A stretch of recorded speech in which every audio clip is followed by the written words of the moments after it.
We as Christians, I believe, are required by God to be aware of the matters that are going on around us. I don't think that God wants us to be a group of people who are willfully ignorant of the truth. I think that God wants us to be aware of the things that are happening. I think God wants us to understand the circumstances that surround our lives on a day-to-day basis. I think God wants us to have a better understanding of all of the different things that continue to contribute to the world and the condition of the world in which we live. And if that was not the case, God would not give us direction on how to live and how to navigate through the world. So this is a very important aspect for us to understand. And then here's the thing that is also very important, and that is the fact that God makes a very important declaration to us, right?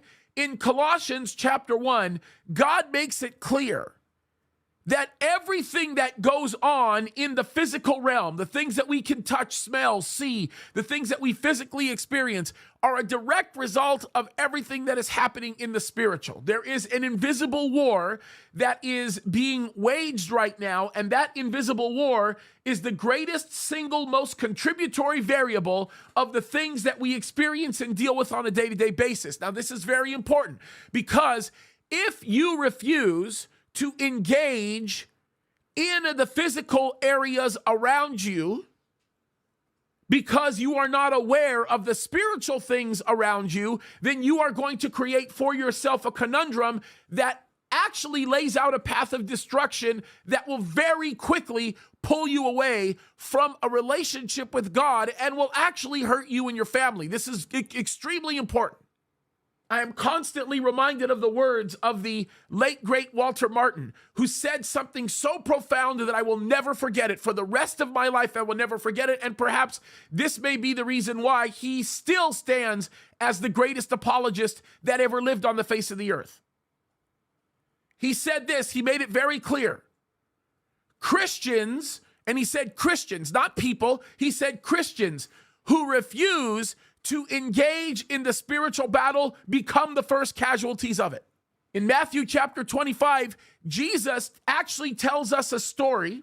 It's actually a parable, and it is called the parable of the talents. Now, this is really interesting because you can look at the parable of the talents and you can bring into fruition a whole series of very valuable assets spiritually to obtain for your own walk with God. There's a whole lot of lessons you can learn from the parable of the talents. As a matter of fact, you can look at that parable and you can say there's great tools or tips that are there that will teach you how to become a better financial manager of everything that God has given you.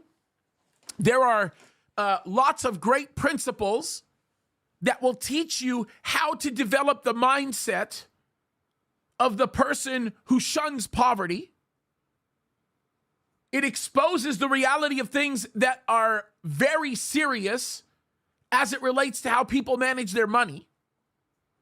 But the whole point of the parable of the talents has nothing to do with money. It has nothing to do with assets, physical assets. It has everything to do with the fact that they were given a very important spiritual insight, and God required them to take that spiritual insight and to multiply it for the kingdom. Now, when I talk about multiplying it, I'm not saying reinvent it. I'm not saying create something new. I'm saying simply take the message and use it for the glory of God, because the most serious issue of our time is all about that which is going on in the spiritual realm. I want to say this because I think it's important and I think it's very easy to forget, which is why I want to bring it out and I want to make an issue of it with people. I do not want people to forget this principle. This principle is mission critical. This principle is something that is so critically important for people to understand that if it is ignored, it will create the type of conundrum that will bring about permanent confusion, and that permanent confusion will drive you to a place of unprecedented darkness, especially in this world. I hear a lot of people say things like, Jesus is coming soon, so who cares about the world? Everybody can have this world. I can't wait because I'm about to exit. I cannot think of a more terrible way to look at the world that God has placed you in. Now, that sounds terrible for me to say because on the surface, it would appear that some people might think I'm telling you to not be concerned about things like the rapture or not be concerned about the fact that we've got a new heaven and a new earth coming. Some people think that that's the implication of that which I am trying to communicate. But the reality of what I'm trying to communicate is this. Many people will use the message that is tied to the coming age, to the end times, as an excuse to walk irresponsibly in the moment that they are in. And Jesus, through the parable of the talent, actually condemned that behavior. Jesus said this. He said, I am going to give you something so critical, so important, that what it is I give you will mandate you to do something with it. It is so critical and it is so substantial in value that you are required to do something with that which has been given to you. The terrible problem that is tied to these matters centers around the fact that so many people have forgotten to recognize the fact that the message given to us by the Lord is one that requires action. I think it's so critical to recognize for just one moment that the knowledge that was implanted in our minds by the Lord when he gave us information critical to the day and age in which we live requires, it mandates action. And if you do not take that action, you are condemned in the most heavy way possible. What is strikingly tragic about the moment that we are in right now is I am seeing so many people literally pee away every opportunity handed to them by the Lord to engage in the culture because they in their mind say it doesn't matter because Jesus is coming and the world is going to burn anyway. Nothing, folks, let me say this again, nothing could be further from the truth. As a matter of fact, people who continue to carry those stipulations are those who have been given to the conditioning of Satan for the sole purpose of actually moving forward within the context of seeking to create a spiritually ignorant world. The level of ignorance that continues to be promulgated by Satan himself is one that is profound, in that his greatest tactic, or one of his greatest tactics, center around the idea that he keeps you away from engaging in the battle because he wants you to think that there is no war. If you don't think that there's a spiritual battle, then you are less likely to engage in that battle. And that is the problem that Satan is bringing to the table. It's a very critical principle that we oftentimes ignore, but it is one that we can no longer ignore. The very moment, let me say this, the very moment we choose to ignore what is obvious to us, right? It's not obvious to the world, but it's obvious to us. The very moment we choose to ignore those variables is the very moment we begin to see a withering up and a drying of our walk.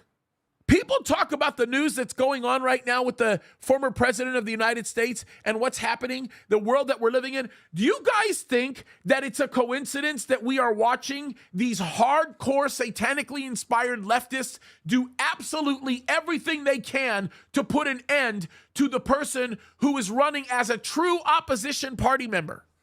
They want to put an end with a furious pace anybody who would come against the evil that is going on right now. They want to completely destroy you. And folks, I'm telling you this right now. There's an indictment that's coming around the corner. If it doesn't get put out today, it will get put out within the next few days. If it doesn't get put out within the next few days, it will get put out in a week.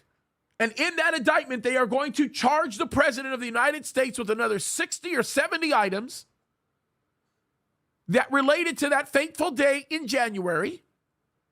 And they are going to do everything that they can to destroy him. And that is not enough. What they're also going to do is they are going to use every asset that they have to destroy you for speaking out, because when you speak out, you are shedding light on the bigger spiritual issue. And this is how the enemy works. The devil does not want you to be faithful with the talents that God has given to you. The reality of it is God has given you special insight. He has given you a special word. He has given you awareness awareness of the truth that surrounds you.